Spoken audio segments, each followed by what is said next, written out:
प्यारे बच्चों नमस्कार। नेस एग्ज़ाम की तैयारी के लिए मैथ की ऑनलाइन क्लास में आपका स्वागत है। प्यारे बच्चों, हम मैथ का एक प्रैक्टिस सेट कर रहे थे, उसमें हमने 100 तक प्रश्न इसके हल कर लिए थे, 100 सवाल हल कर लिए थे। प्यारे बच्चों, आज हम 20 प्रश्न और हल करने वाले हैं मैथ कक्षा 8 में नेस के लिए। आज हम करेंगे 101 टू 120 तक 20 प्रश्न और देखेंगे हम। तो शुरू करने से पहले जो बच्चे चैनल से जुड़े हुए हैं, जिन्होंने अभी तक सब्सक्राइब नहीं किया, वो सब्सक्राइब कर दें, लाइक कर दें और शेयर कर दें। तो चलते हैं हम अपने सवाल की तरफ।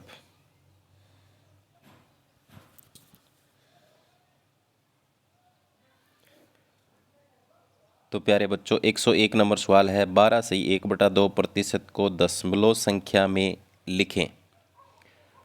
तो इसको अगर हम दशमलव संख्या में बदलेंगे तो इसका मतलब क्या है, 12 दूनी 24 रखिए 25/2 है, 25/2 है। तो दशमलव संख्या में लिखने के लिए प्रतिशत है, प्रतिशत का मतलब होता है बटा 100। क्या होता है? बटा 100 होता है।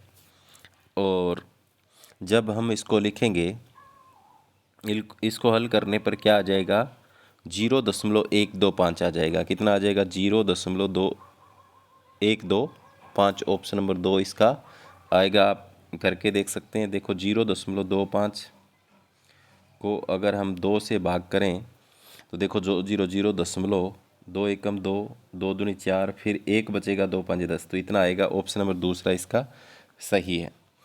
आगे, मोहन ने कुर्सी 450 रुपये में खरीदी कर 500 रुपये में बेच दी, तो लाभ प्रतिशत ज्ञात कीजिए। तो प्यारे बच्चों, आप देख सकते हो लाभ कितना हुआ 50 का, और कितने पर हुआ 450 पर, और गुणा में 100, प्रतिशत निकालना है।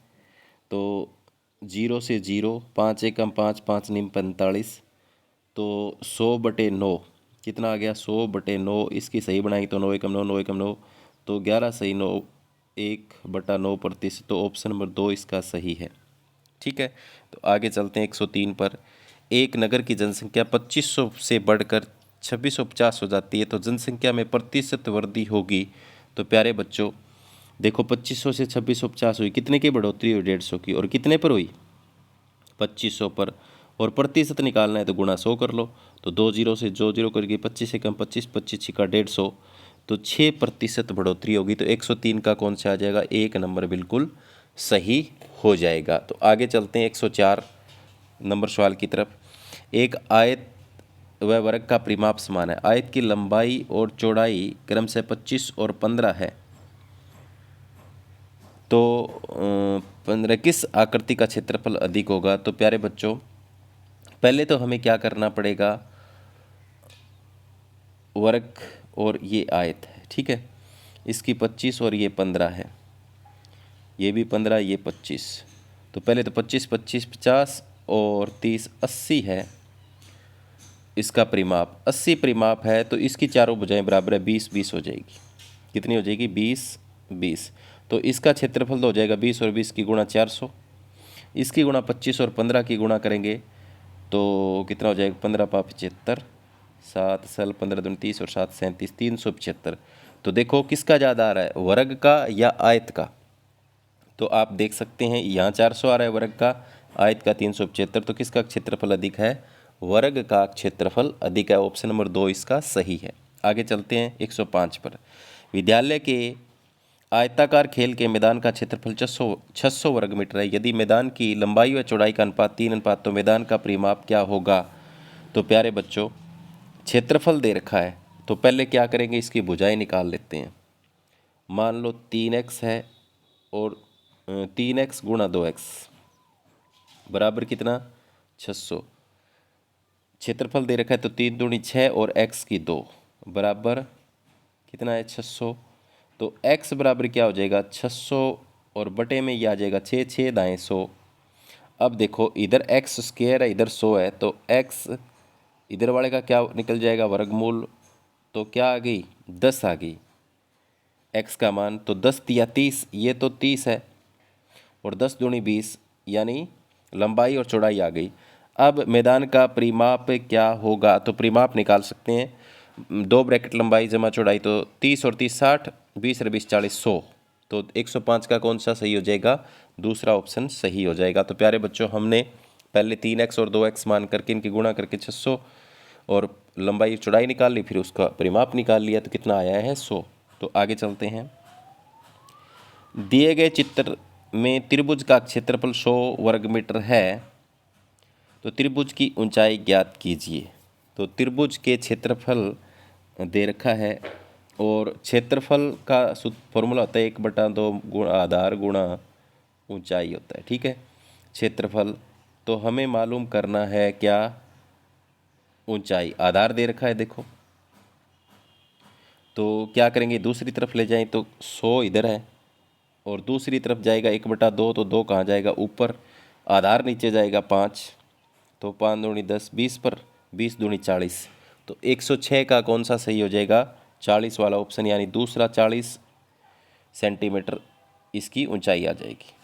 आगे है, भिन्न 15 से 4/7 गुणा में 15 से 3/7 का मान क्या होगा?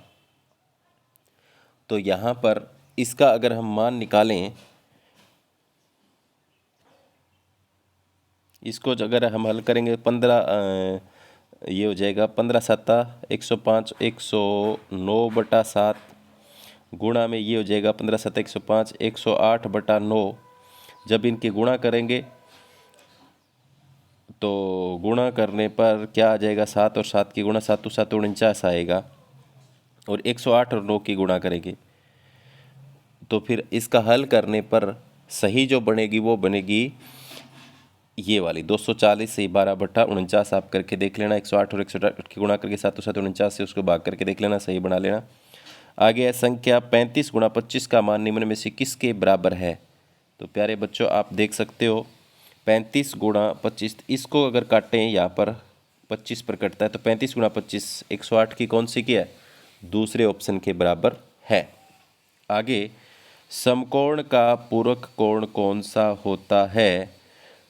तो प्यारे बच्चों, आपको पता है पूरक कोण होता ही 90 डिग्री का है, तो यहाँ पर समकोण दे रखा है, समकोण ही 90 डिग्री है, तो पूरक क्या होगा इसका? 0 जोड़ेंगे तो 90 आएगा। तो ऑप्शन नंबर 3 इसका सही है। आगे चलते हैं। 2 की घात 3 और 3 की घात 4 तथा 2 की घात 3 कौन सा बड़ा है?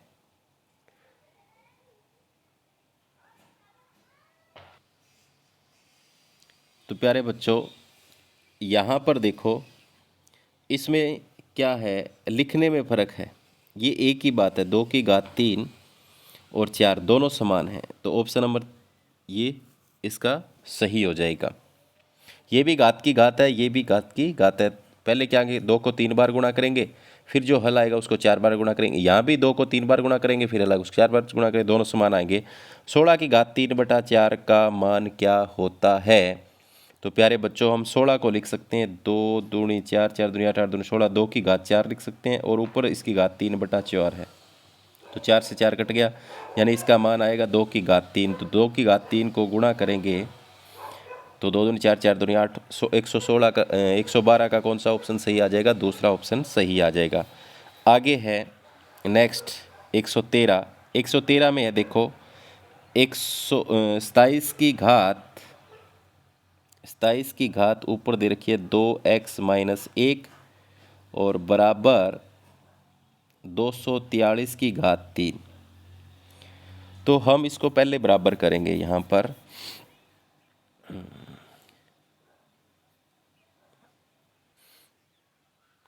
तो इधर वाले को हम लिख सकते हैं, देखो 3 तिया 9, 9 तिया 27, यानी 3 की घात 3, ऊपर 3 की घात 3 जाएगी, ऊपर क्या है? 2x-1 पहले से है, बराबर इसको लिख सकते हैं। देखो 243 के गुणनखंड अगर करें हम तो 3 8 24, 3 एकम 3, 3 दूनी 6, 3 7 21, तो 3 और आएंगे, तो 3 की घात 5 कितना लिख सकते हैं? 3 की घात 5 और बाहर 3 है, तो यहाँ पर 5 तिये 15 हो जाएगा, इसकी भी गुणा हो जाएगी, तो ये तो हो जाएगा 3 दूनी 6x, 3 एकम 3 बराबर हो जाएगी 15, तो 3 इधर जाएगा 18 हो गया। कितना हो गया? 18। यहाँ पर 3x-3 है, तो इधर जाके कितना हो गया? 18। इधर 6x है, तो 6 इधर आएगा, 18 को काटेगा 3 पर, तो ऑप्शन नंबर कौन सा इसका सही आएगा? पहला। तो इस तरीके से हम इसको हल कर सकते हैं। आगे 15 150 से 3/4% को दशमलव संख्या में लिखें। तो प्यारे बच्चों इसमें कुछ नहीं करना, पहले तो इसकी जो सही है वो खोल देनी है। 4 जीरो ये हो जाएगा 15 चौके 60 और 600, 3/4 और बटे में 100 और कर देना है। तो 2 अंकों के बाद दशमलव लगा के 6.03 को कितने से भाग दे देना है? 4 से। 4 से भाग देंगे तो कितना आ जाएगा? यहाँ पर 114 का दूसरा ऑप्शन आ जाएगा। आप करके देख लेना इसको। आगे नेक्स्ट, एक व्यक्ति ने 32 रुपये में सोफ़ा सेट खरीदा। उसने 100 रुपये वाली धुलाई में खर्च किए तथा एक कवर बनाया। पसंद आने के कारण उसने पूरे सेट को 35 रुपये में बेच दिया। प्राप्त लाभ या हानि प्रतिशत ज्ञात की। 32 रुपये में एक सोफ़ा सेट खरीदा, उससे 100 रुपये धुलाई में खर्च कर लिए तो 3300 का पड़ा उसको, और बेचा कितना? 3500 में। तो देखो लाभ हो रहा है कितने का? 200 का। कितने पर?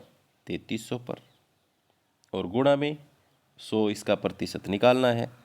तो 2 जीरो से 2 जीरो कट गई, तो 200 बटा कितना आ गया यहाँ पर? 1 मिनट, 100 रुपये 3500 में बेच दिया। प्राप्त लाभ या हानि प्रतिशत ज्ञात किए।